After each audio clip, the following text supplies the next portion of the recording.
Meatballs with vegetables. So una po, ginawa ko po muna ang meatball. So nilagyan ko lang po ito ng asin. Napakasimple lang po nitong gawin at napakabilis dahil asin lang po ang nilagay ko dito and then niroll ko lang po ito ng ganito size. Hindi po masyadong malaki at hindi rin po masyadong maliit para maluto din po yung loob. So for today video, hindi po ako naggisa. So nilagay ko lang po ito sa non-stick pan and then hinayaan ko lang po itong maluto at binantayan at binaligtad para hindi po masunog.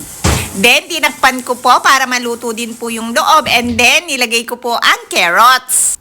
Pagkatapos ko pong ma-add ang carrots, nag-add naman po ako dito ng onions. And then hinalo, tinakpan, at nilagyan ko po ito ng mga tangkay ng celery. And then naglagay po ako dito ng zucchini at hinalo para magpantay po ang pagkakaluto dito. Pagkatapos naman po ay nag-add ako dito ng water at asin at nilagay ko na po ang mga dahon ng celery. Hinalo lang din po ulit para magpantay po ang pagkakaluto at mag-combine ang mga ito. And then nag-add po ako dito ng leek. After mga ilang minuto ay naluto na din po ang meatballs with vegetable na talaga naman pong healthy dahil may protina ka na sa mga meatballs at meron pang vitamins and minerals na makukuha dito sa mga gulay. So try nyo po yung best nyo na kumain lagi daily na may kasamang gulay para lagi po tayong good health. Stay healthy po!